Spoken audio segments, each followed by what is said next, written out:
Bom, então vamos começar então. A gente vai começar a nossa reunião. Deixa eu só acertar aqui, agora tá certinho. Tá, então vamos começar fazendo a oração e a gente já inicia. Senhor, graças te damos mais um dia que você tem nos dado. Te damos graças, Senhor, pela vida de cada um que está aqui nesta noite e por aqueles também que não puderam estar aqui presencialmente junto com a gente. Nos abençoe, Senhor, para os nossos entendimentos, para aprender um pouco mais da Tua Palavra.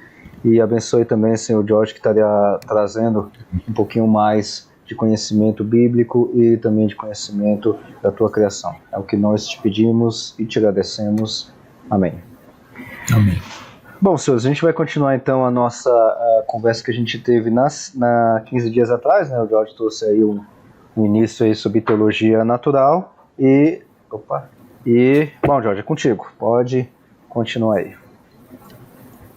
Tá ok. Deixa eu só compartilhar aqui a tela aqui, só um momento.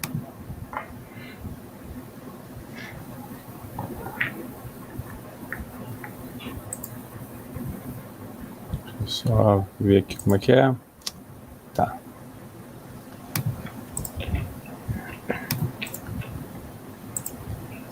Pronto.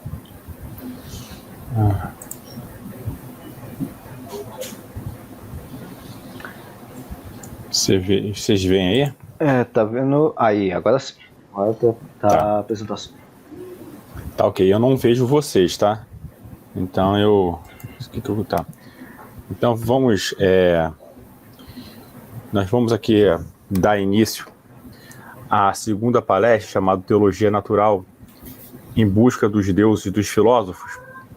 Tá? E antes de mais nada, eu gostaria de falar sobre a estrutura dessas palestras, só para revisar, sabe, que foi 15 dias, se passaram, muita coisa, né?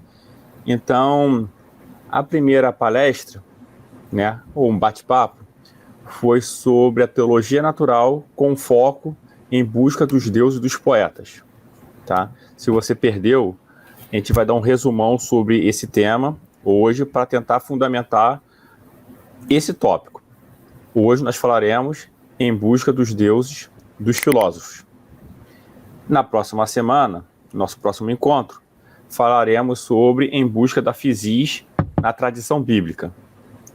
E a nossa última palestra é uma matéria que eu estou inclinado a estudar, que é em busca da teologia tripartita, tá? A gente já vai começar a aparecer essa estrutura aí, de teologia tripartita. Então, o nome da palestra de hoje vai ser Em Busca dos Deuses e dos Filósofos, mas antes disso, vamos fazer uma breve revisão. Aí no final dessa revisão, eu abro para perguntas. No final desse bloco, tá, de revisão, eu abro para perguntas. Bem, uma coisa nós temos aqui que definir. O que de fato é teologia natural? E aí, a teologia natural contemporânea, ela é uma teologia que tenta ressignificar alguma coisa, como o próprio nome diz, ressignificar. Então já houve um conceito. Então a teologia natural contemporânea, ela tenta ressignificar algo. E aí eu trouxe aqui duas definições. Uma dentro da epistemologia analítica, digamos assim, né, da filosofia analítica, né, que, segundo William Alston, diz o empreendimento de fornecer suporte para as crenças religiosas partindo de premissas que não são nem pressupõem quaisquer crenças religiosas. Essa seria uma definição de teologia natural para William Alston. Já o segundo exemplar diz que a teologia natural é a função da teologia natural era fornecer uma conexão entre o discurso cotidiano comum sobre o mundo e até mesmo o discurso científico de um lado e o discurso teológico do outro. Em tese, quando nós falamos sobre teologia natural, né, sempre vem na nossa mente aquilo que os manuais de teologia nos ensinam. E teologia natural, dentro dos manuais de teologia, é o argumento em prol da existência de Deus. De antemão, já coloco que o argumento em prol da existência de Deus, ele é um projeto de teologia natural. Mas, hoje, se reduz a, quando você lê um manual de teologia ou vai para uma escola bíblica dominical, ao se falar sobre teologia natural, a teologia natural que logo sai, né, é os argumentos em prol da existência de Deus, tá? Então, se por um lado, e aí eu vou tentar dar exemplos mais palatáveis. Se por um lado existe na teologia uma coisa chamada doutrina da revelação, a pergunta que se faz é: existe a possibilidade de fazer algum tipo de teologia sem o uso da revelação? Se essa resposta for positiva, o projeto de teologia natural, ele está ok. Só que essa representação, mais uma vez eu coloco, é a representação que nós temos nos nossos manuais de teologia. E aí você vai para a doutrina da revelação e você vê como é que eles trabalham a teologia da revelação. Uma revelação geral, uma revelação especial dentro do gabarito, dentro da seção chamada teologia da revelação. Ou seja, uma teologia sobrenatural, digamos assim. Tá? A revelação geral é a teologia natural? Não, porque na teologia da revelação existe um modo de fazer teologia. E o pressuposto é que Deus revelou. Na teologia natural, o pressuposto é que Deus, ele revelou. Mas vamos fazer o seguinte, vamos combinar? Nós não vamos trabalhar com os dados revelados. Nós vamos trabalhar por outras categorias. E ao se fazer isso, os nossos manuais, mais uma vez, eu ratifico aqui que isso é uma visão popular, que todo mundo acha que esse projeto é o projeto de teologia natural. Que ao fazer isso, a teologia natural nada mais é do que um método dedutivo, tá, de provar a existência de Deus. Pode ser por métodos a priori, como o argumento de Santo Anselmo, ou argumento a posteriori, e dando exemplo, os argumentos em prol da existência de Deus das 5 vias de Tomás de Aquino. Tá? Mas o que eu quero desafiar é que teologia natural não é somente isso, e por isso nós devemos fazer uma busca, né, na antiguidade para saber o que eles falaram de teologia natural. E aí eu quero estabelecer aqui uma tese, 2 abordagens, né, que vai servir para nós de orientação pedagógica. Tá? E aí, esquece tudo que eu falei, que a teologia natural é a teologia sem os dados da revelação. É a teologia construída em prol da existência de Deus.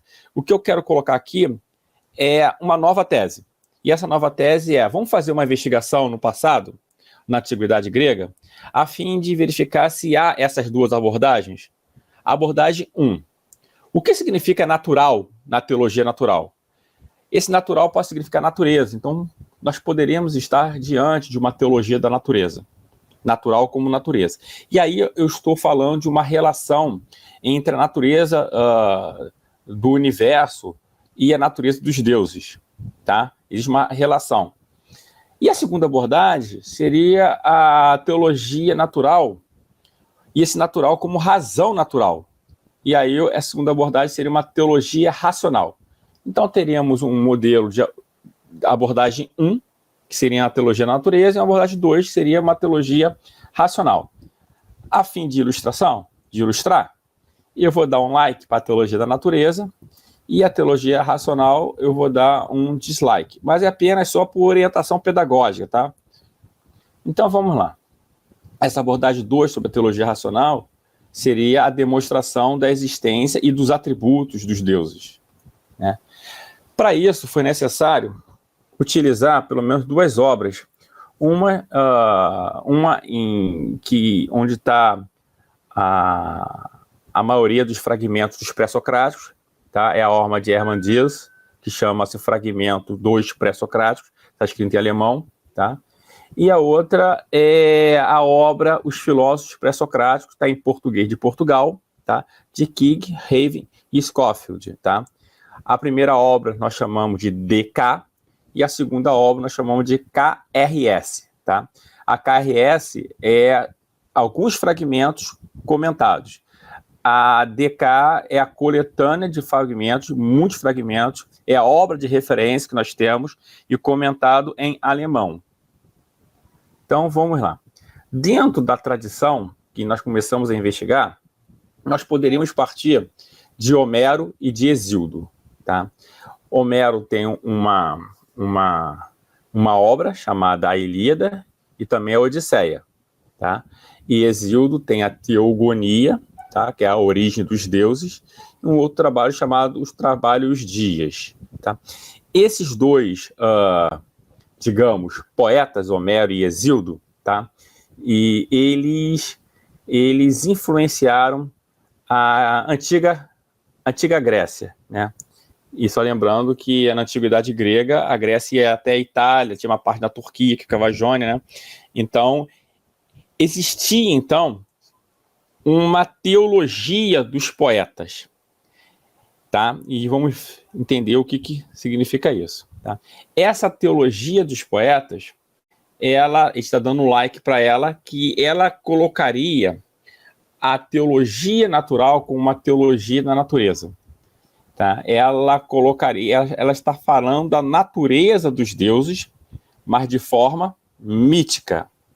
Estamos, então, dentro de uma tradição mítica. A teologia dos poetas é a teologia mítica, tá? E esse é um conceito técnico, teologia mítica. Então, se existe uma teologia mítica, é importante, então, falarmos logo a diferença, se há, entre mitos e logos.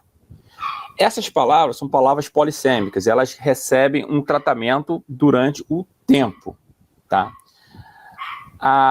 Então vamos falar um pouquinho sobre a natureza do mitos, tá? Está escrito em inglês mitos, tá? O mito, ele tem uma realidade comunicativa, ele é uma orientação pedagógica, tá? E dentro dessa comunicação, ele leva um núcleo arquétipo, ou seja, ele dá as primeiras impressões. Então, olha que interessante.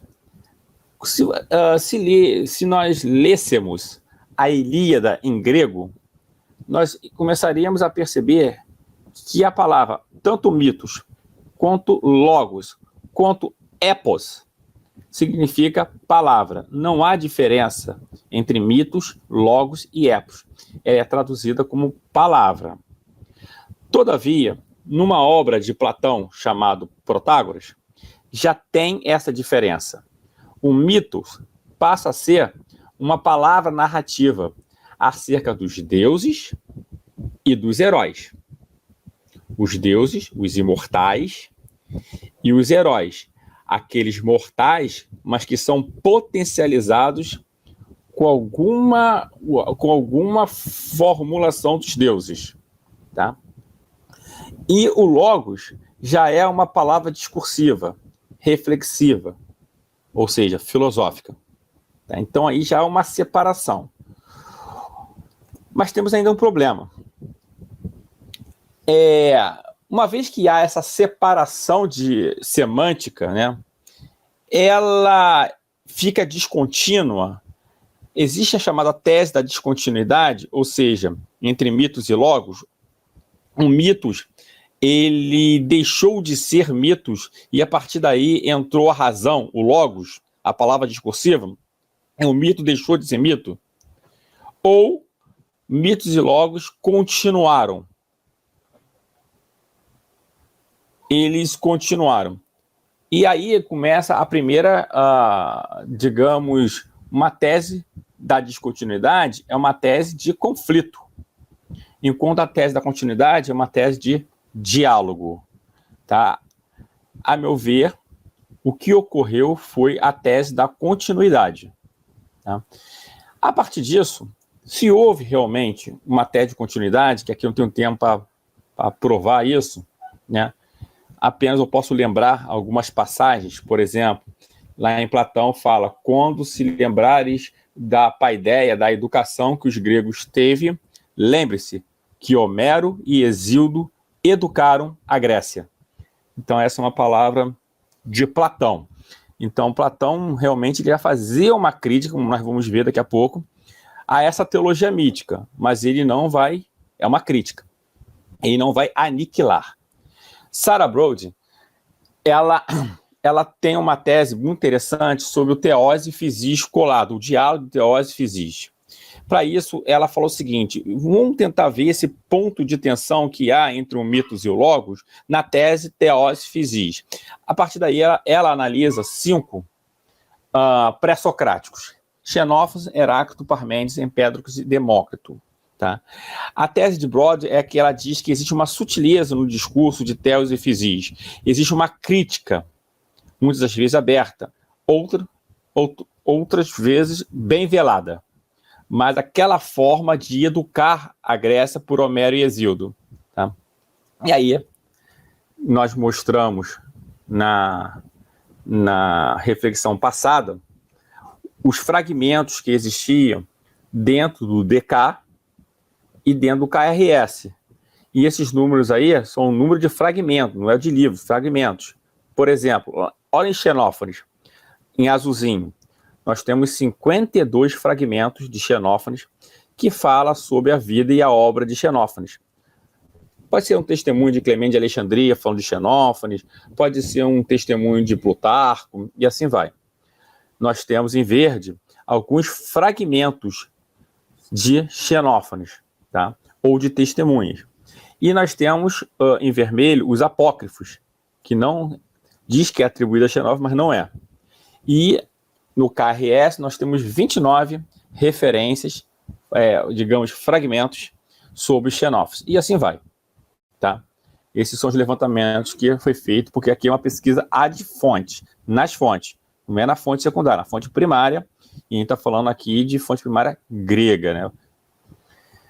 E aí nós analisamos os textos em grego vertido para português de Xenófanes para que nós possamos ver a quantidade e a qualidade desse texto, tá? E nós chegamos, eu vou... aqui a Sarah está falando que Xenófanes, ela entende que é o primeiro teólogo crítico, tá? E ela tem as razões aí para falar sobre isso, né? Isso foi falando. E foi apresentado na palestra passada os seis tópicos com 12 fragmentos. 12 fragmentos que falam sobre religião. E esses fragmentos foram analisados por James Lasher. Ele traduziu os fragmentos do grego para o inglês e comentou todos eles, convia a perceber se existia ou não prova da existência de Deus nesses fragmentos de Xenófanes de Colofão. E o resultado foi que não há indícios de demonstração como prova da existência de Deus. Então, se nós estamos falando aqui de uma nomenclatura sobre teologia natural, nesse momento o que existe dentro daquela orientação que eu coloquei é uma teologia da natureza. E essa teologia da natureza, ela vai receber um nome, esse nome vai se chamar de teologia mítica, tá? E aqui é a conclusão do livro do Xenófanes de Colofão de Lasher, que foi feita uma tradução livre aqui, onde diz que não podemos encontrar nada que se assemelhe a um argumento para a existência de Deus ou de algum Deus, tá? E aqui nós paramos, nesse exato momento, dessa revisão para perguntas. Nós vamos ter esse bloco, esse aqui é o próximo bloco, onde nós vamos entrar na palestra de hoje, a fim de verificar o que significa em busca dos deuses e dos filósofos. Alexandre?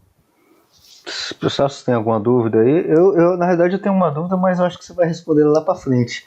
Em qual momento que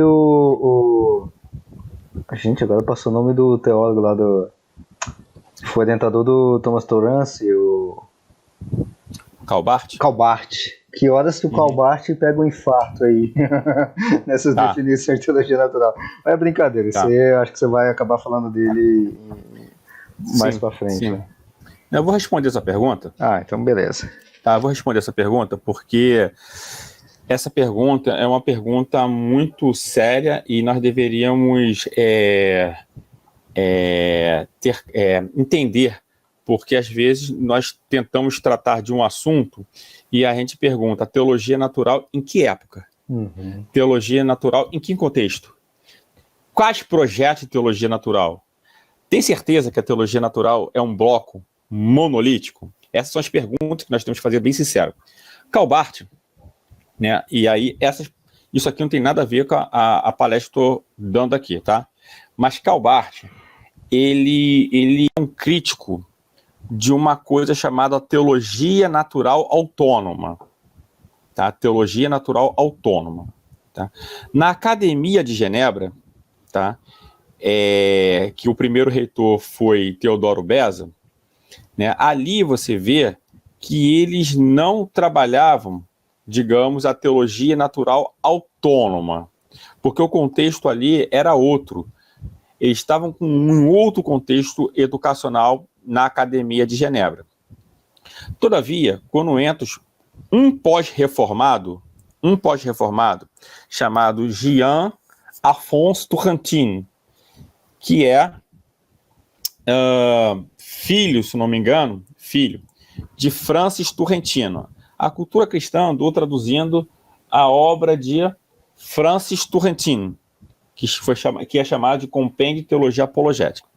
Em Francis Turretin, você vê um trabalho em teologia da revelação. Todavia, estava surgindo na Europa uma briga entre almeridianos dentro da escola de Samir, na França, que estava entrando no racionalismo nessa escola, tá? Então era uma teologia racionalista que estava criando um projeto de teologia natural autônoma. Ao fazer isso, agora, o filho de Turrentini, reitor da Academia de Genebra, eu estou falando dentro do pós-reformado, ele vai utilizar, tá, de recursos do racionalismo para provar a existência de Deus.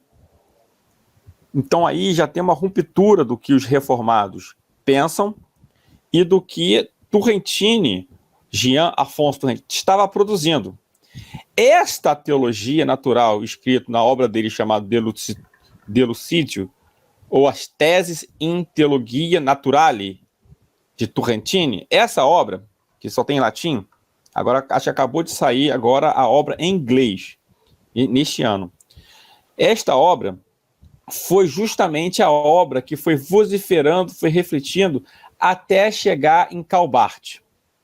Karl Barth, quando escreve a obra dele em alemão, Nein, ou seja, não, ao projeto de teologia natural, era um não em relação à teologia natural autônoma. Aí o que acontece? O Thomas Torrance, num primeiro momento, ele entendeu que o não de Karl Barth estava correto. Mas numa segunda fase, Thomas Torrance, ele cria um modelo de teologia natural, tá? E ele entende que Barth estava certo naquele contexto, mas a teologia natural não poderia se resumir àquele projeto de teologia natural autônoma. Então a sua resposta é: qual foi a objeção de Karl Barth? A objeção de Karl Barth é uma objeção correta da teologia natural autônoma, onde a razão ela é autônoma, tá? Onde não há o objeto da revelação. Vamos só lembrar que Barth está dentro de um contexto que a obra que ele escreve chama-se dogmática eclesiástica, que é uma dogmática para dentro da igreja, porque está borbulhando naquela época o partido nazista, né? Ali aquelas questões todas do nazismo, então a questão da declaração de Bari. Então essa relação com a cultura não era bem vista. Então Barth faz esse pronunciamento como um grande pastor, para preservar suas ovelhas. Então ali tinha um contexto ali, tá? E eu acho que não podemos aplicar fora de contexto ali. Então, a teologia natural de Karl Barth foi justamente não ao projeto de teologia natural autônoma. Mais à frente, Torrance vai elaborar uma outra vertente, né? E com base em Emil Brunner e McGrath vai beber tanto de Emil Brunner quanto de Torrance, tá? Então essa seria a resposta. Desculpa porque eu me alonguei bastante. Não, tranquilo. Só para fechar esse ponto aí, talvez você fale um pouquinho mais pra frente. O Barth, ele chegou a ver esse trabalho do Torrance depois ou não? Não tem informação sobre isso. Não saberia responder. Porque as únicas discussões que eu tinha visto, que é o que o McGrath fala, né, que é dessa teologia natural que o Barth era contrário, aí tem a proposta do Torrance, mas aí eu não cheguei a ver se o Barth ainda estava vivo quando o Torrance terminou isso no projeto, se ele chegou a ver, criticou, não leu, não viveu. Depois eu vou dar uma pesquisada. Me parece que é um professor que foi orientador do Tiago Garros, que ele é da igreja, ele é suíço, mas ele casou com uma brasileira, então está aqui há muito tempo. Ele é professor da PUC do Paraná. Ele chegou a afirmar que o Barth chegou a ser convidado para ser perito no Concílio Vaticano II, né, que foi de 1962 a 1965. Mas por razões particulares ele não foi. Caramba, não sabia dessa não. Interessante. Mais alguém tem alguma dúvida nesse ponto? A gente... Bom, acho que pode tocar aí, eu acho. Tá. Então, agora, uma vez já estabelecido o primeiro bloco, que falava sobre uma busca nas fontes, né, e ali nós falamos de forma bem resumida, tá, que o tema é muito complexo, precisa também do trabalho das fontes e outras coisas, nós agora vamos passar para Platão e o platonismo, tá? Quando eu trabalhei na minha dissertação, eu trabalhei Platão e o platonismo, Aristóteles e os estoicos.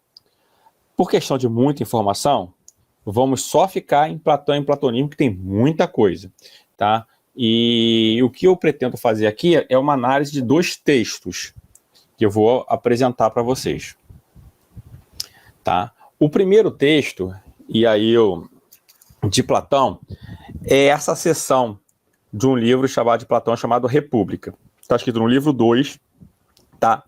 Na seção 379a. E aí aparece essa palavrinha em vermelho aí, topoi, peri, teologias, no acusativo, teologias. Então é o primeiro registro que nós temos em grego da palavra teologia. Aqui está no acusativo, tá? Eu vou mostrar aqui para você a tradução em português. Tá aqui a tradução em português. E aí eu vou ler essa seção para que nós possamos entender o que significa a palavra teologia nesse momento, tá? Só lembrando que nós queremos achar a teologia natural e não a teologia. Mas vamos ver o que ele está querendo dizer como teologia em primeiro momento. E eu respondi, Adimanto, de momento, nem eu, nem tu somos poetas, mas fundadores de uma cidade. Como fundadores, cabe-nos conhecer os moldes segundo os quais os poetas devem compor as suas fábulas, e dos quais não deve desviar-se ao fazerem versos, mas não é a nós que cumpre elaborar as histórias. Está certo, declarou, mas isto mesmo nos mortos respeitantes à teologia. Aí eu coloco entre colchete, ou seria mitologia. Queria eu saber quais seriam. Seria do teor, respondia, tal como Deus é realmente. Assim é que se deve, sem dúvida, representar, quer se trate de poesia épica, lírica ou trágica. Assim deve ser. Eu sei que aqui é apenas um fragmento, mas é aqui que aparece a palavra teologia. Eu gostaria de destacar aqui, nessa seção, a quantidade de vezes que aparece a palavra poetas, porque existe que a Grécia foi educada pelos poetas. Então, essa questão que as mulheres contavam para os seus filhos, né, as histórias que elas aprendiam por meio de cântico e por meio de poesias. Essa era a história da educação da antiga Grécia. Então, ele está falando que todos somos poetas, fundadores de cidade. E nota-se que todo o enredo é relacionado à poesia.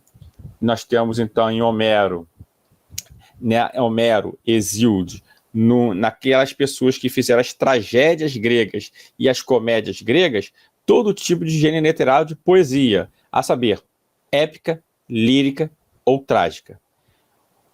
Então, o que significa essa palavra teologia aí? A minha provocação é, seria mitologia ou teologia mesmo? Então, vamos... Nesse momento, eu já dei um like aqui para o Platão, nosso amigo Platão, porque aqui em Platão você vê que não existe nenhum tipo de argumento aqui um argumento em prol da existência de Deus. Aqui está falando de um outro lado, de uma teologia dos poetas. Tá? Vamos então pegar a opinião, o comentário de um teólogo, Wolfhard Pannenberg, de um filólogo, né, o Werner Jäger, e de um historiador, Luc Brison, historiador canadense. Vamos ver o que eles falam. Tá? Só vamos frisar aqui que são 3 pessoas respeitáveis nesse meio. Tá? Então, vamos lá. Primeiro, vamos pegar o que Pannenberg falou. A palavra teologia tem muitos significados. O uso linguístico odierno, ou seja, moderno, entende sob o termo de uma disciplina acadêmica. Então, teologia é uma disciplina acadêmica. Em todo caso, um esforço humano para adquirir conhecimento. Presta atenção nessa palavra. Um esforço humano para adquirir conhecimento. Em sua origem platônica, todavia, o termo designa logos, que traz notícia a respeito da divindade em discurso e canto dos poetas. A República 379A 5E. Pelo filósofo. Não se trata aí da análise reflexiva pelo filósofo. Lembra daquele último apontamento que o mito não era a análise reflexiva do filósofo. A análise reflexiva do filósofo era o logos. No entanto, esse logos que está sendo falado aqui é um logos para adquirir conhecimento. Mas como adquire conhecimento naquela época? Por meio das poesias. Olha que coisa complicada. É por isso que o tema da teologia natural ele se torna complicado. Porque nesse exato momento, o conhecimento é dado, a forma de conhecer é dada pelos mitos. Então, toda elaboração de um logos casado, esse logos ainda é palavra. Ele não é ainda uma análise reflexiva. A gente não está ainda nos deuses dos filósofos. Nós estamos ainda nos deuses dos poetas, pelo menos nessa seção de Platão. Tá? É isso que o Pannenberg está sugerindo aqui. E aí eu gostaria de grifar que, em sua origem, a palavra teologia, todavia designa logos, que traz notícia a respeito da divindade em discurso e canto dos poetas. Ou seja, a teologia que Platão está falando na República, no livro 2, seção 379A, é a teologia mítica. Teologia mítica. Vamos pegar um outro comentador para ver o que... Tá, essa passagem é uma passagem grande e aqui nós vamos com muita calma. Eu gostaria de só frisar o que está em vermelho. A palavra teologia é muito mais antiga do que o conceito de teologia natural e tricotomia varroniana. Bem, apareceu dois termos que não foi definido ainda, porque nós estamos seguindo nessa busca. Eu acho que nós já encontramos a chamada teologia mítica, os deuses dos poetas, a teologia mítica. O que nós não encontramos ainda é essa teologia dos filósofos. Nós encontramos críticas à teologia mítica, mas não a teologia dos filósofos, tá? E essa teologia dos filósofos, ela vai ser chamada de teologia natural, tá? E a tricotomia varroniana, o que eu pesquiso, é justamente uma elaboração sistemática dessas teologias, uma teologia tríplice, tá? Então vamos lá. Vamos passar aqui. Mas a teologia também é uma criação específica da mente grega. Não é a teologia, não é da mente cristã. Surgiu na mente grega, tá? A palavra teologia, tá? No nominativo, né? Significa a aproximação de Deus ou dos deuses, theoi, por meio do logos. Tá? Mas vamos ver o que é isso aí. Platão foi o primeiro a usar a palavra teologia, teologia. E, evidentemente, foi o criador da ideia. Ele o introduziu em sua República. Nós vimos lá o fragmento, onde queria estabelecer certos padrões filosóficos e critérios para a poesia. Entenda-se certos padrões filosóficos como uma orientação de pensamento cujo critério é a poesia. Grifa isso. Quando Platão, na República, apresentou tipoi peri teologias, ou seja, os lugares da teologia, os pulsos da teologia, né? A criação dessa nova tipoi pode ser também uma disciplina chamada teologia. A criação dessa nova palestra surgiu do conflito entre a tradição mítica e a abordagem natural racional do problema de Deus. Isso aqui é importante porque isso aqui é uma opinião dele, porque ele vai entender que aqui houve a ruptura. Aqui houve a ruptura de uma tradição mítica para ir para uma tradição filosófica. Vere entende assim. Tá? E aí, vamos ver esse historiador canadense, o que ele tem a contribuir para esse debate. Os manuscritos trazem teologias, porque lá no texto está escrito teologias com S, no final, com sigma final. Teologias com sigma final está na forma acusativa do grego. Mas os manuscritos T, uma cópia excelente do século XI, é feita a partir do manuscrito A, o Parisianus, e é o número do manuscrito, né, 1807. Ele mesmo, copiado no fim do século IX, traz a correção para mitologias. Ou seja, não aparece teologias. E no manuscrito aparece mitologias. Eu tenderia, aí o Brisson está falando, eu tenderia a aceitar tal correção, considerando o fato de que teologias é um harpax. Harpax é uma palavra que aparece uma única vez. Tá?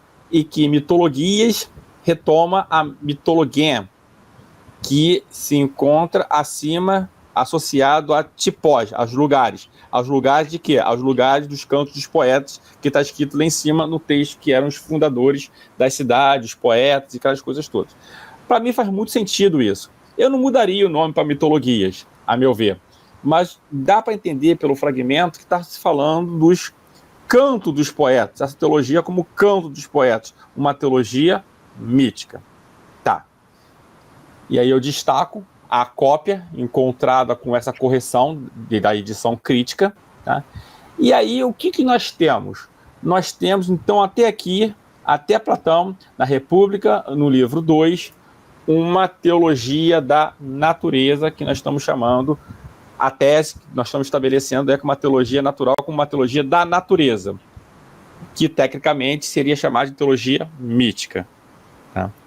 Eu gostaria de dar uma paradinha até aqui, só para ver se está dando para acompanhar o raciocínio. Alexandre, contigo.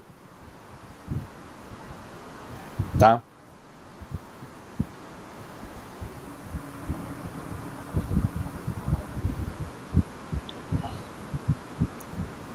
Tá. Eu cheguei tarde, mas tá tranquilo pra mim também.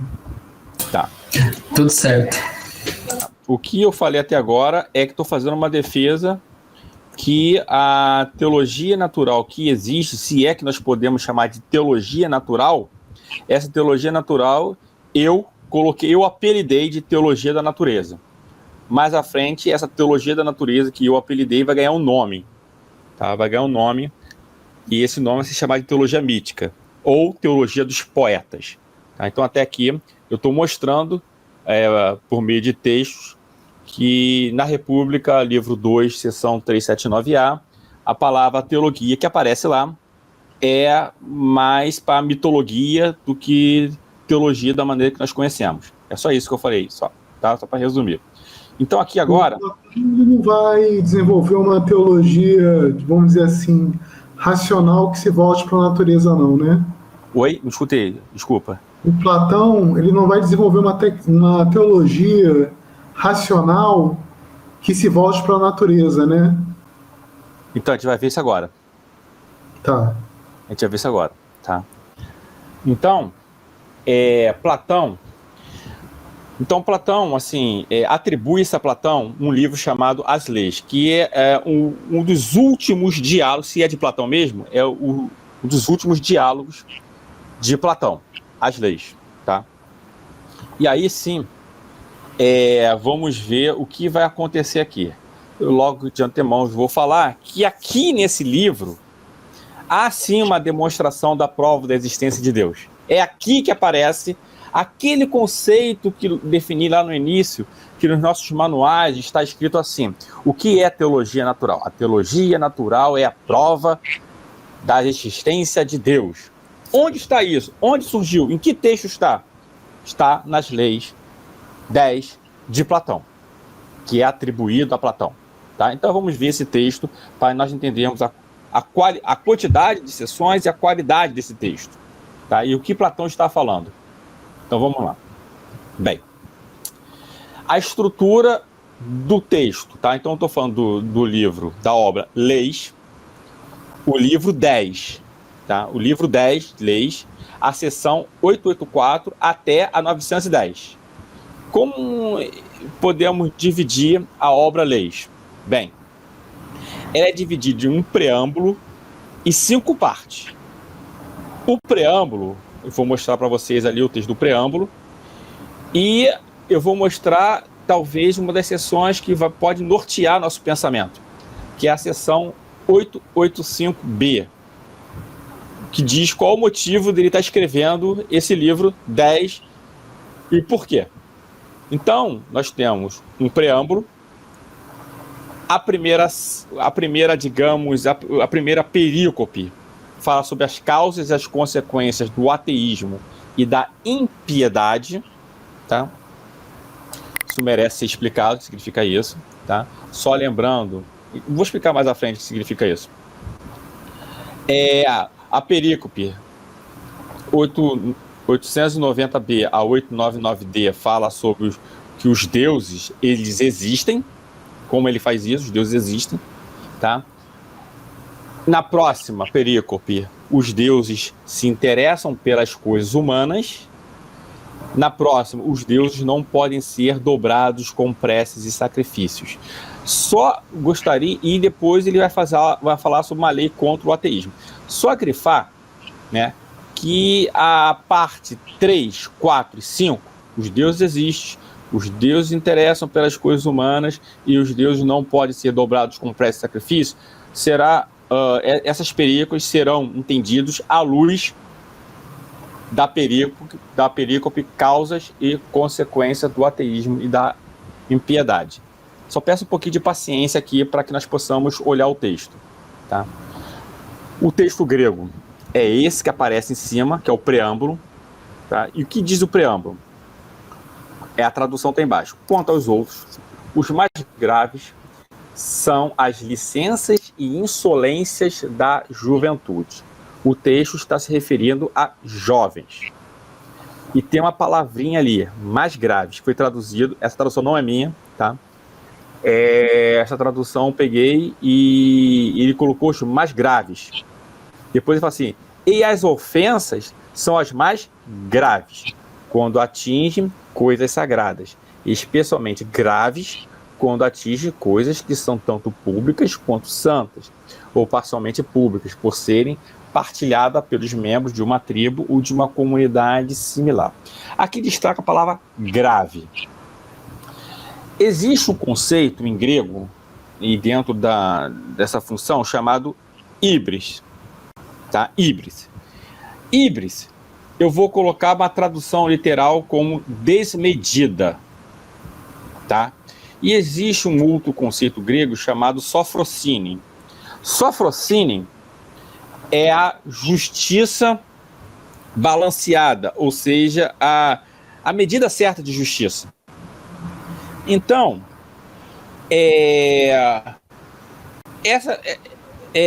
vamos tentar colocar aqui um ser humano não poderia ter híbris. E híbris muitas vezes é traduzido como orgulho. Por que orgulho? Porque um ser humano não poderia se inclinar à desmedida, à híbris. Por que não pode se inclinar à híbris? Porque o ser humano, ele é epifêmero, ou seja, efêmero. Ele é efêmero, a etimologia da palavra efêmero é um projeto de um dia. Como um projeto de um dia pode falar sobre o todo, né? Então, êmera é dia, ep seria esse entorno de um dia, né? Então, o homem não poderia ser orgulhoso, porque ele é apenas um projeto, ele é efêmero, é um projeto de um dia. Então, ele não poderia inclinar ao orgulho, à híbris. Isso é grave. Essa é a questão, isso é grave. Então, quando ele tem o orgulho, ele passa da medida. Essa é a questão. Ele passa da medida. Ele deixa de estar fazendo o que a natureza quer, segundo a natureza.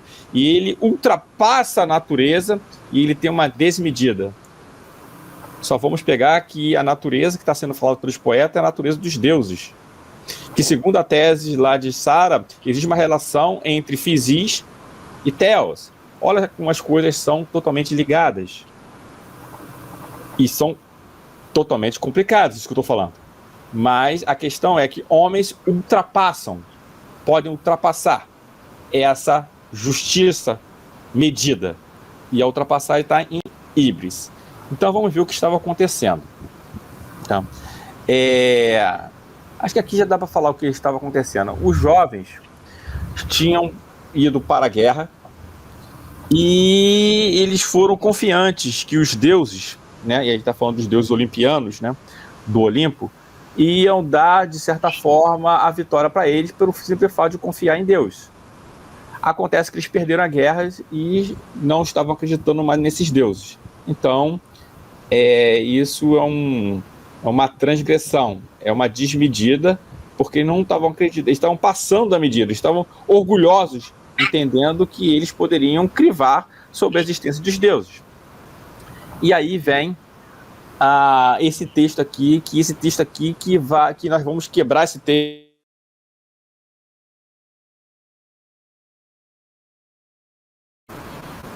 E aí nós temos 3. Eu vou ler o texto e depois nós vamos quebrar esse texto. A tradução fica: e será a seguinte: ninguém que acredite, como é prescrito pela lei, na existência dos deuses, jamais cometeu uma ação ímpia, voluntariamente ou proferiu uma palavra criminosa. Aquele que assim agiu só pode tê-lo feito movido por uma dessas 3 convicções. 3 convicções. As pessoas estão indo para a híbris, quebrando a sofrosine, por causa de 3 convicções. Quais são as convicções desses jovens? Não acredita do que eu afirmei, acredita nos deuses, mas não que eles se importem com esses seres humanos, ou acredita que os deuses são fáceis de serem conquistados quando subordinados por oferendas e orações. Falei muito rápido? Sim, mas agora eu quebro o texto e mostro o que Platão está se referindo. Vamos ver o que está em vermelho. A questão é: acerca da existência dos deuses. O contexto já falei. Ação ímpia. Só vamos lembrar que a palavra piedade é uma virtude. Ou seja, impiedade não é uma virtude. Só lembrando que Sócrates foi condenado por falta de devoção, impiedade, por recusar as adorações dos deuses. Foi assim que ele bebeu cicuta. Então foi uma ação ímpia. Então, para os sofistas, Sócrates ultrapassou a sofrocine, chegando ao momento de orgulho, né? Por isso eles proferiam uma palavra criminosa, ou seja, entraram na híbris. E aí quais são as 3 convicções? Eu quebrei o texto e vi. Não acredita no que eu afirmei. Então eles são ateus. Os jovens são ateus, porque não acreditam nos deuses dos olimpianos. Ou, se não for ateu, sim, ele acredita sim nos deuses, mas não que estes se importem com os seres humanos. Ou seja, há crença, mas não há devoção. Ou eles acreditam que os deuses são fáceis de serem conquistados, mas eles subornam esses deuses, achando que por meio de oferendas e orações, esses deuses serão sensibilizados a ponto de ele estar voltando para a medida correta, a sofrocine. Essa palavra, visão ateísta, visão deísta, visão teísta, tradição, não é minha, tá? É de um pesquisador de Cambridge, tá? O nome dele é Matthew Hayden, acho que é isso, né? Então, ele é um pesquisador e ele colocou isso. Então, eu discordaria da palavra teísta tradicional, né? Parecendo mais um teísta nominal, não tradicional, né? Então, essas 3 convicções, Platão fará uma prova da existência de Deus a fim de justamente combater essas 3 teses. E justamente a perícope terceira vai dar uma reflexão sobre a visão ateísta, a perícope quarta sobre a visão deísta, a perícope quinta sobre a visão teísta. Eu vou botar de teístas nominais, não tradicional, tá? E aí, o argumento é um pouco complicado, porque é interessante que esse argumento ele reporta ao primeiro motor, que não está em Aristóteles, está em Platão. Então ele vai falar sobre uma causa e depois ele vai tentar juntar. Esse argumento ele é muito complicado para falar aqui, mas ele está escrito na minha dissertação de mestrado, tá? Então vocês podem consultá-la. Está quentinha para sair. Já tem já o registro já e acredito que para essa semana já deve ser publicada no site da PUC do Rio de Janeiro. Tá? Então, nas leis, há sim uma demonstração como prova da existência de Deus. Então, aqui nós temos sim uma reflexão filosófica, argumentativa, aquele logos argumentativo que torna não mais uma teologia mítica, mas uma teologia de competência dos filósofos. E essa teologia de competência dos filósofos vai ser chamado mais à frente de teologia physikos, em grego, que em latim vai dar teologias naturalis. Então a palavra teologia natural vem desse movimento que Platão está fazendo aqui, tá? E a teologia natural é uma teologia de competência dos filósofos. Então, o que seria, então, em busca dos deuses e dos filósofos? É a teologia natural. Uma teologia que é uma filosofia, uma forma filosófica de falar sobre os deuses.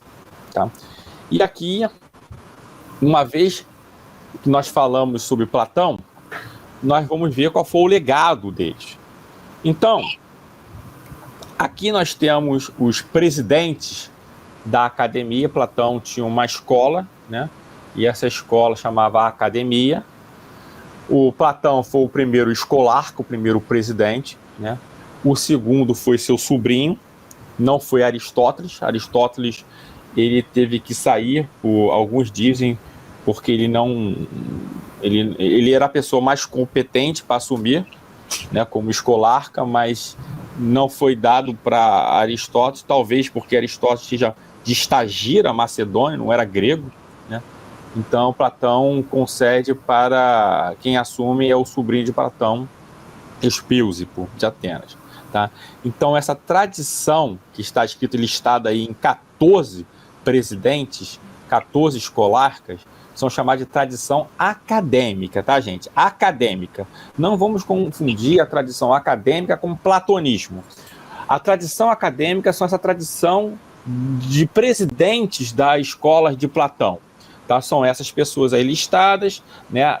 A parte cinza aí desse cronograma é a vida e morte do personagem, e a área verde claro, por exemplo, Platão 388, 348, mais ou menos, foi quando ele ocupa a presidência da academia. Tá? Então nós temos pelo menos 4 divisões: a chamada Academia Antiga, a Academia Média, que não tem nada a ver ainda com os médios platônicos, tá? A Academia Nova e a Academia Novíssima. O que nós sabemos que no ano, basicamente, 86, um romano chamado Sula invade a academia e acaba essa tradição, acaba com a academia, né? Destrói, né? Então, mas para que isso tudo? Para mostrar que aqui está os acadêmicos, né?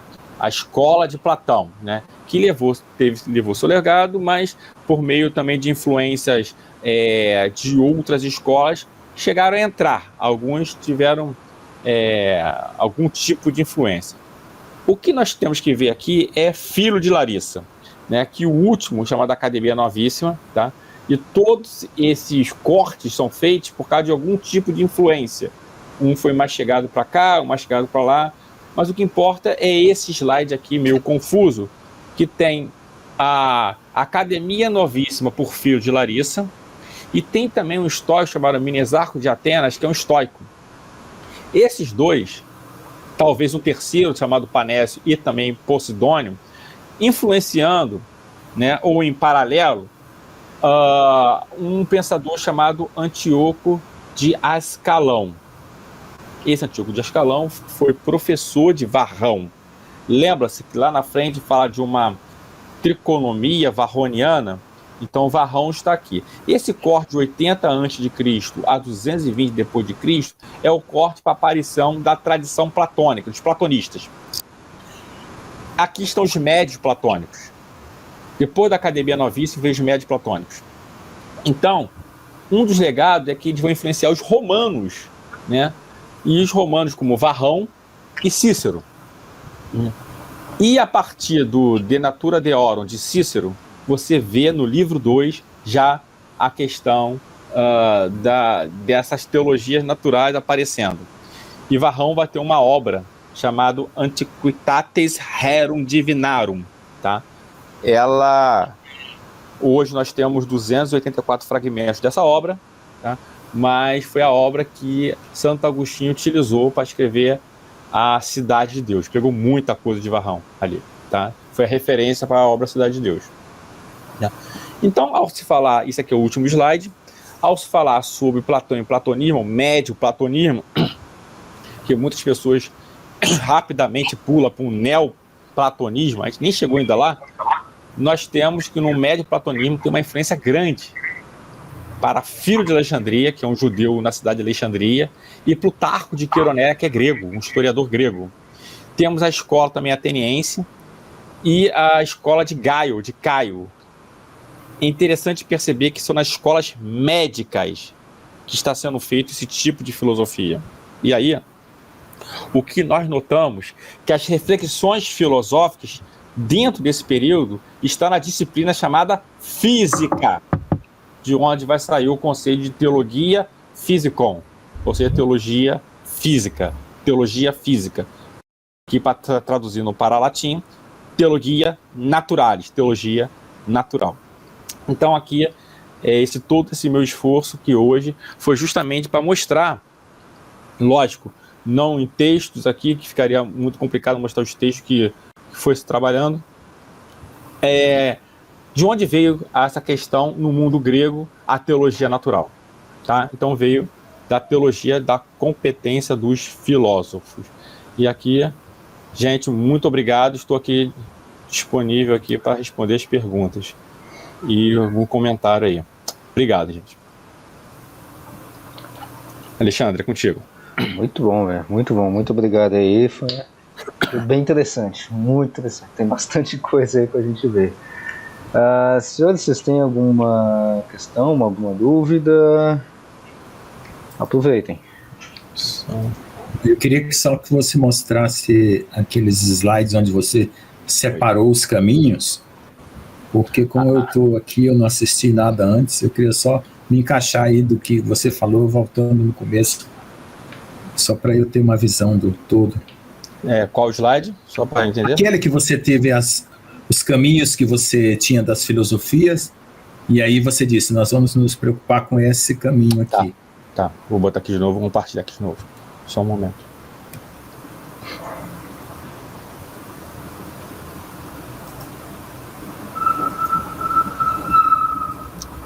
Não sei se você está enxergando aí a tela ou não?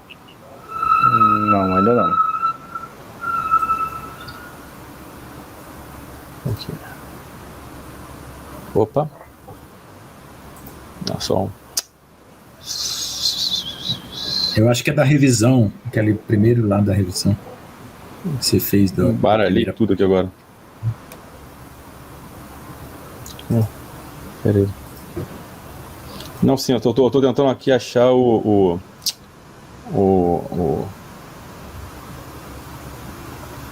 compartilhamento aqui que sumiu aqui do meu aqui. Aqui. Deixa eu ver se eu acho que. Deixa eu abrir aqui. Agora vocês veem? Não, ainda não. Eu, hein?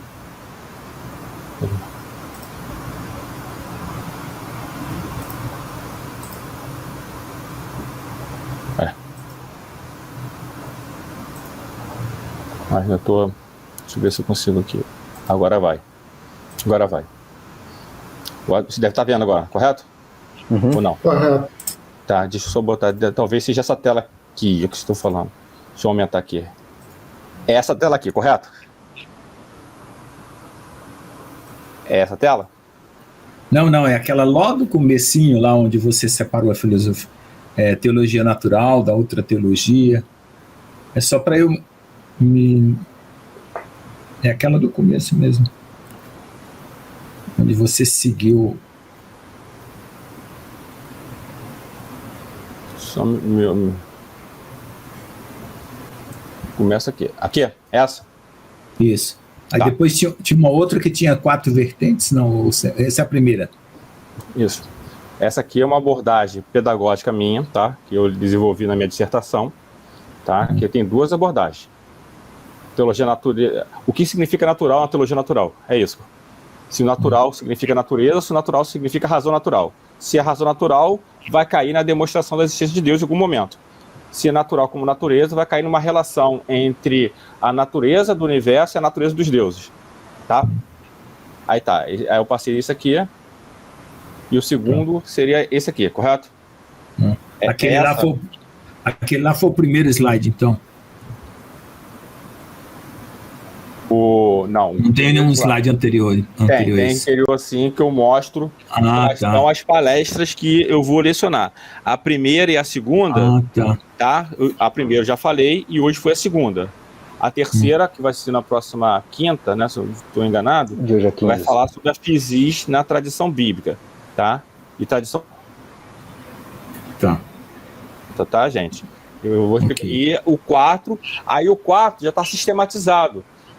E a gente vai ver a chamada teologia tripartita, que é uma coisa que não se fala aqui muito no Brasil, né?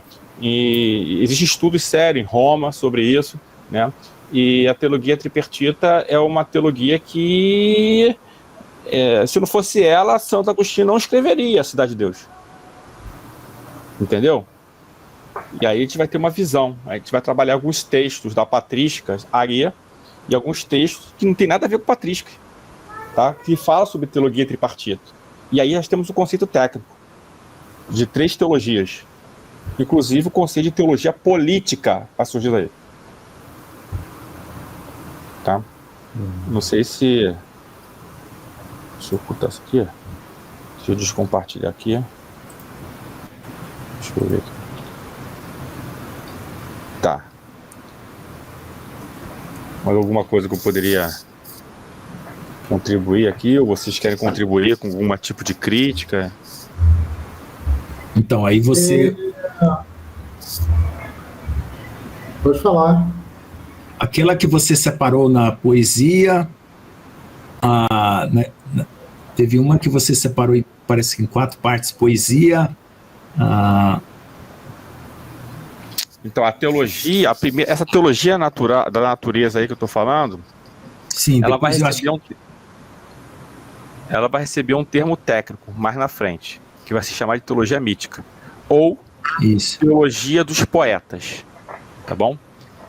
Essa teologia dos poetas tem nada a ver com a teologia tecnicamente conhecida como teologia natural, tá? Uhum. A gente não está falando do mundo contemporâneo não, tá, gente? Porque no mundo contemporâneo eles vão resgatar a ideia de teologia da natureza para outras coisas. Como eu te falei, a teologia natural contemporânea é uma ressignificação. A gente está pegando lá na antiguidade para saber o que eles falavam. Mas Platão, ele se enraizou na mitologia para falar de uma teologia racional, né? Sim, é o contexto que ele tinha, justamente, tá? A crítica que ele faz era uma crítica à teologia mítica. A teologia, ele respeita Homero, falando que Homero e Hesíodo, que eram os grandes teólogos, digamos assim, os grandes poetas, ele respeita pelo grande papel que eles fizeram. Todavia, ele tem críticas a fazer. Tá? Então ele tem críticas. Só que na sua última obra, As Leis, você já vê uma crítica não a Homero, mas ele já parte para um trabalho mais solo, independente, onde aparece o conceito de primeiro motor, que a gente pode ver no livro da Metafísica, no fragmento 1026A, na Metafísica de Aristóteles, você tem realmente lá o primeiro motor aparecendo. Mas o Platão já fala do primeiro motor. E engraçado, preste atenção, a palavra primeiro motor refere a movimento. Isso fazia parte da física. Então o conceito de Deus está ligado a movimento, tá? Então você vai ver isso também na física de Aristóteles, no livro 2º e no livro 8º. Tá bom? Ok. E quais são os princípios que ele usa para criticar a teologia dos poetas? Um é o primeiro motor, né? Essa invenção do primeiro motor, né? E quais são outros princípios? Então, antes de Platão, nós temos, por exemplo, do Xenófanes, de Colofão fazendo a crítica. Eu acho que fica mais visível. Qual é o seu nome? Alexandre. Oi, Alexandre. Alexandre, então, se você puder escutar a última palestra, o nosso último bate-papo, eu falei sobre alguns pré-socráticos. Para falar a verdade, eu falei sobre Xenófanes de Colofão, tá? E aí eu vou citar um documento de Xenófanes de Colofão falando assim, um fragmento, traduzido do grego. Se os deuses, essa é a crítica, e eu gostaria que você tomasse conhecimento de como é a qualidade dessa crítica. Desculpa. Se os deuses fossem da Trácia, eles teriam nariz afunilados. Mas se eles nascessem na Etiópia, eles seriam negros. Se os bois pudessem conceber deuses, a sua imagem seriam de bois. Essa é a crítica que Xenófanes está fazendo do antropomorfismo que os gregos faziam nas suas poesias. Que os deuses eram muito personificados, muito pessoa, tinha muita, entendeu? Porque os mitos, ele não está muito afim de contar a historicidade, não é isso. Os mitos têm, como Aristóteles diz, os mitos têm mais a ver com os enredos. Eles são as primeiras impressões, tá? É que nem você assistir um filme de Homem-Aranha e você tá na boa, curtindo o Homem-Aranha lá, e você aceita que o Homem-Aranha taca a teia e vai de um lado para o outro, que é picado por uma aranha e vira o Homem-Aranha, mas você não aceita uma coisa. Não aceita uma coisa, que quando o Homem-Aranha cai do 10º andar e cai no chão, ele não morre. Isso você não aceita. Mas que é picado por uma aranha e vira o Homem-Aranha, isso é que Tá certo. ele... Essa é a questão do mito, ele quer conter uma informação, ele quer passar uma primeira impressão que chama, Michel Eliade chama de núcleo arquétipo, tá? Ele não tá querendo ver a historicidade, tá bom? Tá. E para a religião grega, os deuses gregos não fizeram os homens à sua imagem e semelhança, né? Oi? Cortou aqui, por gentileza, pode repetir? Tá. Os deuses gregos não fizeram os homens à sua imagem e semelhança, né? A ideia de imagem e semelhança, o termo hebraico, que é um paralelismo sinonímico, né? Por exemplo, o que é um paralelismo sinonímico no hebraico? Deixa eu pegar aqui o Salmo, né? Salmo 119, verso 109, que lâmpada para os meus pés, a tua palavra é luz para os meus caminhos. Desculpa a referência. Então você pega 119, verso 109, não lembro, agora não recordo. 116, não lembro. 105. Tá, eu não lembro a referência do versículo, mas é o 119. Mas fala assim: lâmpada para os teus pés e tua palavra é luz para os meus... A lâmpada com luz. A lâmpada com luz. Pés com caminhos. Tá? Então, é uma figura de linguagem hebraica chamada paralelismo sinonímico, onde o primeiro versículo, e aí nós temos que tomar cuidado, é o seguinte, tecnicamente nós chamamos de verso, o verso é essa reunião de dois versículos. O primeiro versículo é uma oração que combina com o segundo versículo. Então o versículo não é aquele que nós chamamos de 109 ou 105, mas sim o A e B, né? Então, alguém poderia me dar a referência correta? É Salmo 119? 105. 105, muito obrigado. Então, olha só. Então, nós temos, se eu pedisse para vocês lerem assim, Salmo 119, verso 105, versículo A. Se vocês compararem o versículo A com o versículo B, você tem um paralelismo do verso. Então, quando fala que Deus é imagem e semelhança é paralelo. Não são duas coisas diferentes. É a mesma coisa. É termos paralelos. Entendeu? Então, esse conceito é um conceito muito hebraico. A questão toda teria coerência se você pensasse o seguinte: vamos pensar aqui na escola estoica. Zenão, que vai ao fundador da escola estoica, ele era chamado de Zenão o Fenício. Nós temos os fragmentos para isso. Será que ele sabia dessa cultura semítica e levou para a Grécia? Mas está falando de helenismo, escola estoica. Essa é uma coisa para pensar. Agora vamos pensar no OAP, né, no Antigo Oriente Próximo, a OAP. Quem era a imagem e semelhança? A imagem e semelhança não era o ser humano. A imagem e semelhança na OAP era o líder. No Egito era Faraó. Então a imagem e semelhança era o próprio líder. Essa é a questão. Então o texto ali de Gênesis pode ser que está fazendo um contraponto o que é o mítico, mas o texto é contramítico. Contramítico. Ele é um contramito. Ele sabia da existência desses e está sendo composto como contramito. Isso é um pensamento bem interessante, porque ele responde essa questão do imagem. Então é um conceito muito hebraico para a gente falar que isso está no ambiente grego, tá? Parece que essa influência foi de hebraica para a Grécia, dentro das escolas helenísticas. Mas é um ponto a pesquisar, Alexandre. Ok.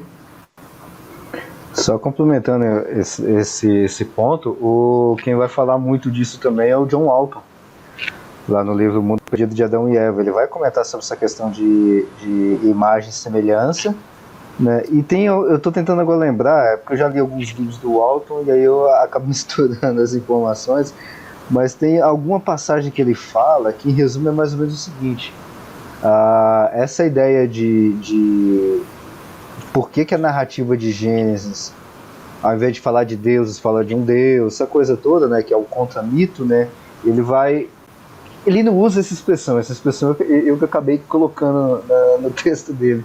É como se fosse um texto apologético. É como se fosse uma apologia já no primeiro capítulo.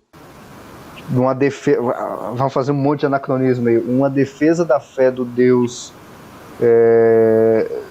judeu, quando os judeus estão saindo. É um monte de anacronismo. Quando os judeus estão saindo da terra do Egito. Então já tem ali um primeiro texto que é o texto fundacional daquele povo, mas já é apologético, como se fosse, né? Então, por exemplo, vamos pegar aqui o texto hebraico aqui de Gênesis capítulo 1, em hebraico. Bereshit bara Elohim het hasamai aveit haaretz, né? E depois vem Valoham e Tovu Vavorum. Tovu Vavorum. Presta atenção na pronúncia. Tovu Vavorum. Tovu Vavorum, sem forma e vazia. Mas lá no texto da criação do homem vem Adão e Adamá. Que Adão, então você vê que o texto é combinado por métricas. Adão é homem, vem Adão. Veio da onde Adão? Vem de Adamá, da terra. De Tovu Vavorro. Então você separa 3 dias para Tovu e 3 dias para Vorro. E o texto é todo esquematizado. Então você vai ver que o gênero literário da compreensão do hebraico ali, né, você tem um merisma inicial. Bereshit bara Elohim het hasamai aveit haaretz. Então você cria os céus e a terra num ambiente tripartite, né? Onde você tem a terra, os céus, Hassamayim, os céus, né? E você tem, daqui a pouco, o abismo. Essa visão é uma visão bem conhecida dos mitos, não somente gregos, mas é bem conhecida também dos gritos babilônicos, como a Enuma Elisha, e mais à frente, os mitos de dilúvio da epopeia de Gilgamesh, né? Então, o que tem que ver é se realmente eles têm ciência desses mitos, estão fazendo contramitos, que poderia ser uma grande apologética. Mas qual é o problema das fontes hebraicas? Deixa eu só pegar aqui para você a Bíblia hebraica e tentar mostrar para vocês, não o hebraico, mas tentar mostrar aqui o tamanho de aparato crítico que nós temos do Códice de Leningrado, o tamanho de aparatos críticos, ou seja, das fontes que nós encontramos do grego. E a gente vai ver o seguinte, poxa, deixa eu só pegar aqui para vocês, para mostrar aqui. Só um momento. Aqui. Isso aqui é a Bíblia hebraica. Tá? Que eu quero... É uma editada pela Sociedade Bíblica Alemã, tá? A Bíblia Hebraica Stuttgartense, que é chamada de BHS, tá? É uma Bíblia de estudo que tem um aparato crítico. Aí você abre ele aqui, em qualquer lugar, não sei se vai dar para ver. Eu quero que vocês vejam o tamanho da nota de rodapé, tá? Eu tô falando errado, eu sei que tá escrito hebraico, mas embaixo não tá, tem uma letra miudinha. Aí você vê que tem 3 linhas, né? Isso são as fontes de toda essa página aí, todas as fontes estão aí. Agora eu quero mostrar para vocês um texto grego. Independente de que isso aqui é o Novo Testamento em grego, tá? Nesta tela, onde é essa aí? Essa sim, essa é NA 28, 28ª edição. É a mais recente. Quando eu fiz seminário, eu estava na 27ª, né? Aí você pega um texto aqui, tá bem pequenininho, essa versão é horrível. Gostava mais da NA 27, porque a impressão dela não ficou boa, mas olha o tamanho, isso aqui é essas notas que eu tô te mostrando aqui, ó, tá vendo? Olha o tamanho da nota de rodapé, que não é nota de rodapé, essa aqui, chama de aparato crítico. Olha o tamanho das fontes encontradas nessa paginazinha pequenininha aqui. Então você começa a ver que, poxa, como é que você faz algum tipo de ciência tendo poucos recursos? Aí você tem muita imaginação, né? Entendeu? E aí você tem que ver que você não pode só trabalhar com texto escrito. Essa é a tendência hoje. Você tem que trabalhar com texto... uma coisa que está trabalhando muito na Itália é assim. Eu tenho um vaso. O vaso tem 2 homenzinhos no vaso com uma estrela. Tá? E aí as pessoas perguntam assim, tá, que período desse vaso? Aí data. Século IV depois de Cristo, tá. Vamos ver no texto de Ambrósio de Milão, sei lá o quê, se alguém fala de 2 meninos e uma estrela, aí fala, aí descobre que por que eles desenharam daquela forma aquela estrela, porque existe um trabalho muito lindo da Universidade de Yale de recomposição da sinagoga de Dura Europos. Então eles fizeram toda a computação gráfica para recomposição, lindo. Estão achando, ali se perdeu muito, cara, de inundação. Então eles estão falando recomposição via computação gráfica, lindo. Então está achando muita coisa. Entre elas, a tal da estrelinha aparece, que tem a ver com o número de 24, que são os oráculos de Balaão, que aparece como o primeiro indicativo de cristologia messiânica.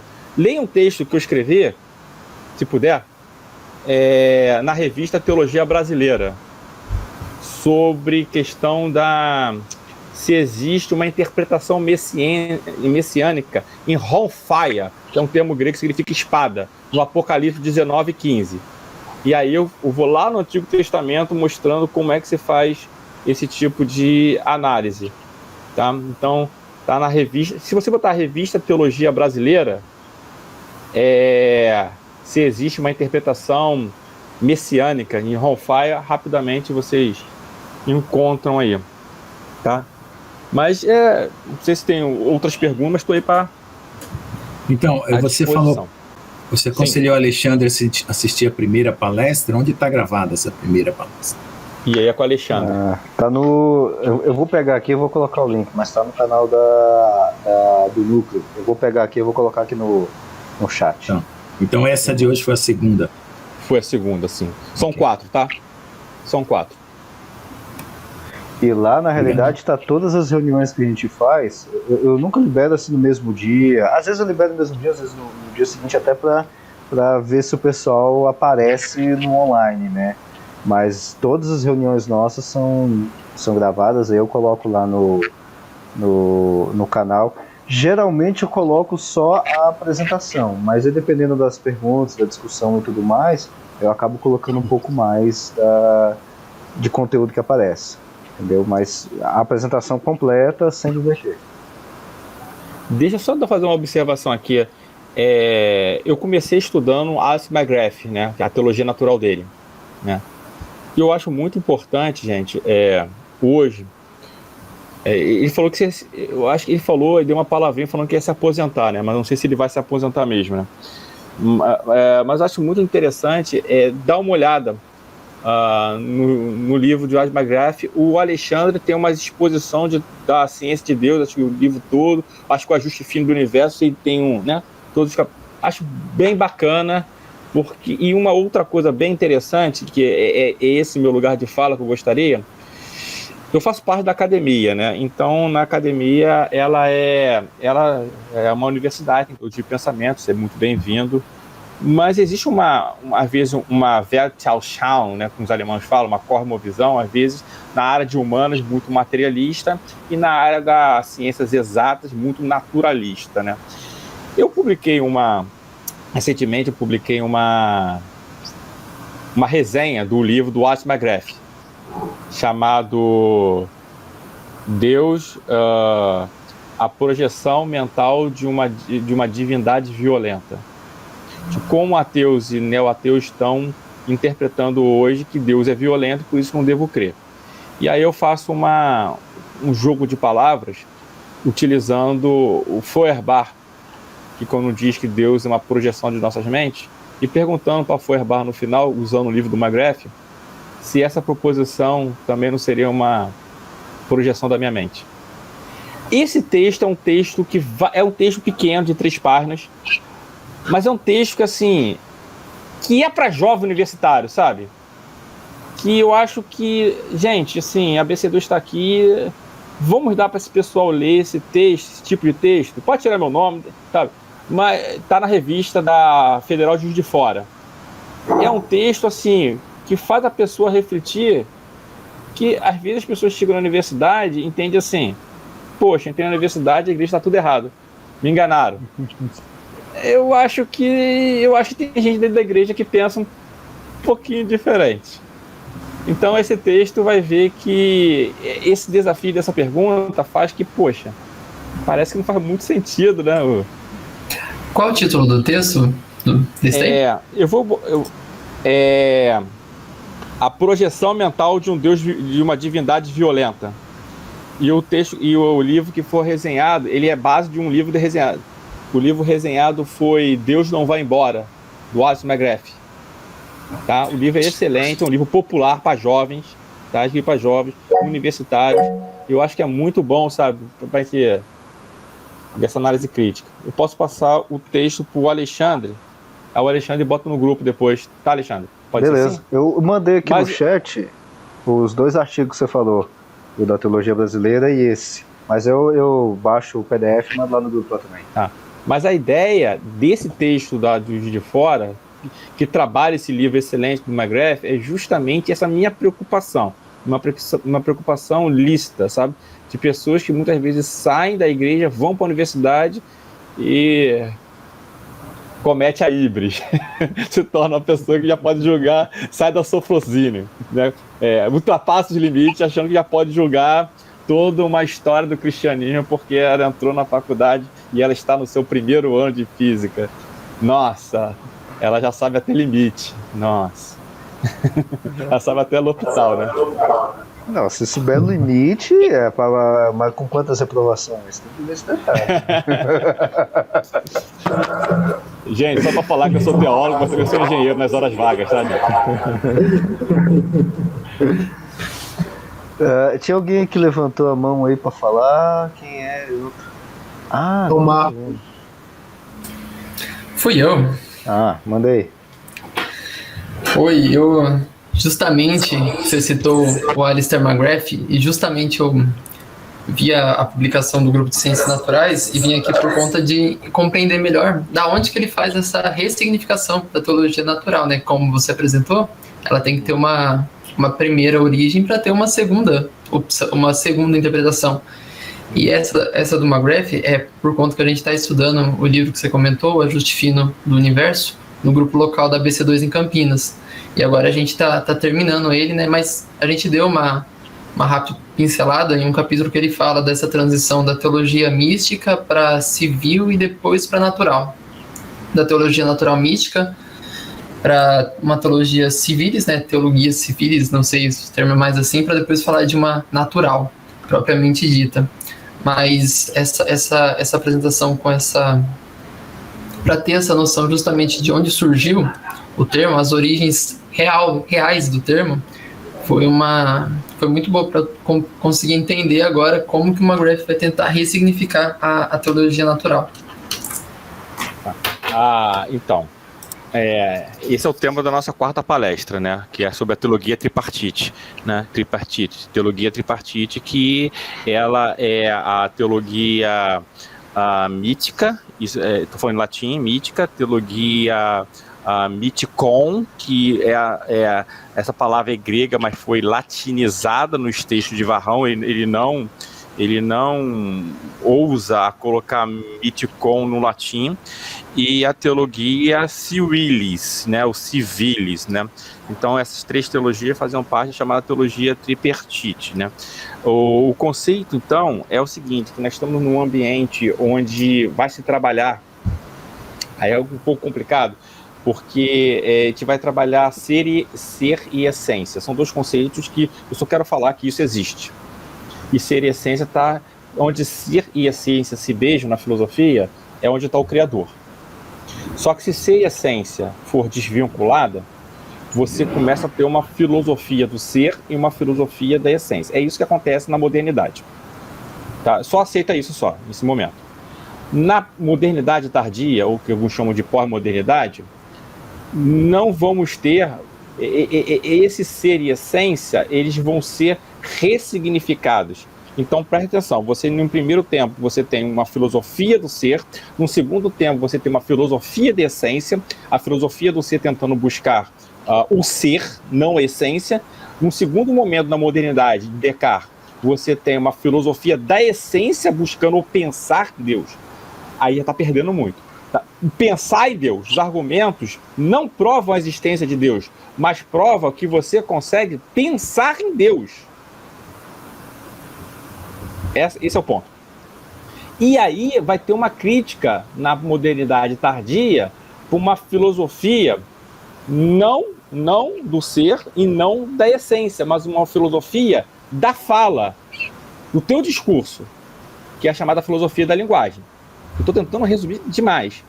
Essa filosofia da linguagem merece um contorno de teologia natural para se adequar ao ambiente, para que todo mundo faça as perguntas num contexto que possa ser respondido. Porque eu não posso... Eu tenho as minhas demandas culturais hoje e eu preciso de uma teologia, uma elaboração teológica, né, que se adequa, possa fazer o cotejamento, sendo que hoje nós trabalhamos na filosofia da linguagem. Como fazer isso? Como tratar hermeneuticamente? Então, nós chegamos em Magreff. Magreff vai olhar para a antiguidade e vai falar o seguinte: eu vou chamar meu projeto de teologia natural de teologia da natureza. Opa! Já viu teologia da natureza? Pergunto para você, qual é o seu nome? Mateus. Mateus, pergunto para você. A teologia da natureza tem a ver com os argumentos e provas da existência de Deus? A resposta seria não. Então, eu ia nessa, porque eu já passo do pressuposto que é difícil você provar a existência de um ser que não se revela. Então o seguinte, se você teologicamente argumentos em prol da existência de Deus, você tem pelo menos 2 grandes métodos. Você é lá de Campinas, né? Tá, você é de Campinas, você está lá com o Gesiel, né? Exatamente. Então vamos lá.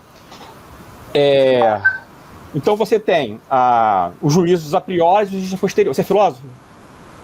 Não, sou engenheiro também. Ah, é? Tadinho. Eu também sou engenheiro também. Estamos aí no 8º semestre, ainda sou quase engenheiro. Eu sou. Desde que não seja fatorial, tá valendo. Eu tô fazendo doutorado em engenharia para dirigir um Uber. Nossa. Mas vamos lá. Então você tem juízos a priori e juízos a posteriori. Os a priori são aqueles que você tem por excelência os métodos dedutivos. Você usa as manipulações da razão. Ou seja, a gente está falando de lógica e matemática. Eu te dou a conta x mais 1 igual a 2. Você manipula de um lado para o outro, joga o x para lá, joga o y para cá, e você, por dedução, sem nenhum tipo de experiência, você consegue achar o valor de x. Racional, método dedutivo, dedução. Por outro lado, você tem um método indutivo, que é um método mais observacional, que é o método observacional. Você precisa, quando eu faço uma proposição atômica ou simples, por exemplo, meu carro é preto. Você só pode fazer um juízo de valor, verdade ou falso, se você observar se realmente meu carro é preto ou não. Aí você vai, olha, então você tem um juízo a posteriori, depois, né? A posteriori. O a priori você não precisaria. Ok. Bem, se for feito os argumentos em prol da existência de Deus, segundo uma teologia racional, como foi apresentada, você só tem 2 maneiras, um método dedutivo e um método indutivo. Isso pode ser um pressuposto já fracassado. Entendeu? Porque nós temos na bagagem teológica a doutrina da revelação. Então você tem que jogar a teologia natural dentro de uma formulação de doutrina da revelação. Então você não pode concordar que a teologia natural ela é autônoma. Não pode. Ela depende. Esse é o primeiro ponto do Magreff. Ela depende. Tá, se depender, depende de quê? Porque eu tenho que ter uma interpretação para depender. Depende de óculos. Qual é o meu óculos? O meu óculos é a interpretação. Ora, em que ambiente nós estamos? Nós estamos no ambiente da filosofia da fala, do discurso, da linguagem, da hermenêutica. Então, eu interpreto com a tradição cristã. Ponto. Essa é a sacada do Magreff. Tá, mas e daí? Se você não vai trabalhar nem com dedução e nem com indução, você vai trabalhar com o quê? Com abdução. Abdução. Então eu tenho um método da melhor inferência. Como é isso? Bem, eu sou professor do Seminário Teológico Presbiteriano. Eu era professor de lá. Eu morava a 200 metros do negócio. Você acha que era melhor ir de avião ou ir de bicicleta? Mas alguém poderia falar que o avião é o melhor meio de transporte? Não, depende. No meu caso, a bicicleta era melhor. Essa é a melhor inferência. Isso é uma abdução. A abdução é aquilo assim, do tipo, você aprendeu a andar de bicicleta por experiência ou porque você leu um manual em inglês sobre como pedalar uma bicicleta, ou caiu muitas das vezes e foi vendo onde eram os limites do pedal, sei lá o quê. A abdução é essa simpatia que você tem, né? Então, talvez seja abdução para a filosofia, método da melhor inferência para os teólogos. Talvez seja uma boa. Então, essa jogada foi interessante. Houve críticas, tá, Matheus? A Universidade de Oxford tem muito pessoal de Paul Tillich. Então, ele tem um artigo de crítica McGrath que ele fala que ele ia falar sobre uma teologia tripartite, né? Ou teologia tripartita. Ele fala de uma teologia quadripartite e fala de uma teologia fideísta, uma teologia de crente, e coloca McGrath dentro daquilo lá, com uma ironia. Isso foi publicado e o autor que fez isso, ele é o editor da Natural Theology, Handbook of Natural Theology, da Universidade de Oxford. E o McGrath nem foi convidado para escrever nesses 38 artigos que saiu nesse handbook.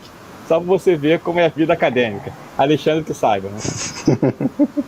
Só pauleira, bicho. Então, é só para você entender, sabe, ver como é que... Mas é legal a vida acadêmica. Tirando as partes ruins, é boa. É raro, mas acontece muito. Escuta, eu queria fazer uma pergunta. Aí você colocou uma parte assim, vamos dizer assim, pessimista, né, da situação, né, pelo que eu entendi. Sim. Qual é o seu nome? Lucas. Oi, Lucas. Pessimista em relação ao quê? A forma de descobrir a existência de Deus. Então, a forma de descobrir... Assim, aí... Qual o problema da... vamos pensar aqui filosoficamente. Provar... uma coisa é você mostrar, outra coisa é você demonstrar, né? Mostrar, eu te mostrei que... mostrei. Mas demonstrar é uma prova. Demonstrar está muito mais que uma prova. A questão da existência de Deus é que o pressuposto bíblico seria que você só conhece alguma coisa porque Deus fez você conhecer alguma coisa. Então, pera aí. A primeira pergunta que as crianças fazem é: quem criou Deus? E eu tô muito tranquilo, porque eu estou num grupo de física, e eu entendo que se Deus fez uma coisa em determinado momento, ou seja, aquele momento existiu, então deve ter, sei lá, disparado tempo e espaço naquele momento, porque se existiu alguma coisa, deparou. Até porque os movimentos se dão em relação, provavelmente, ao tempo, a derivada em relação a tempo. E dt igual a zero não dá muito certo. Então, o que significa dt igual a zero?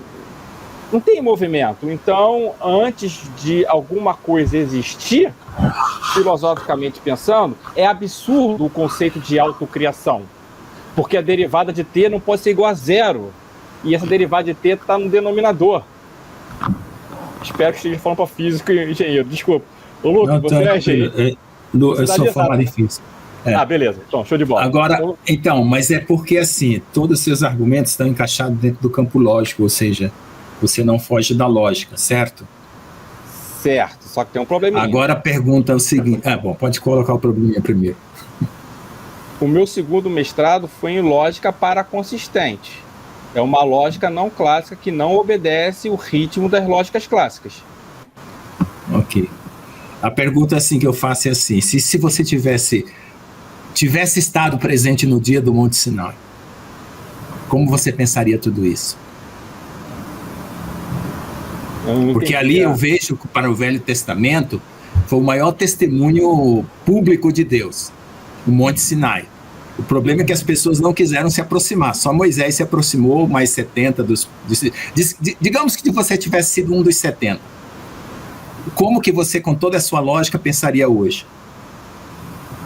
Não, para mim, assim, eu não consigo, eu particularmente, eu não consigo divorciar a questão do conhecimento. Assim, eu sou bem calvinista nessa parte, sou bem presbiteriano, né?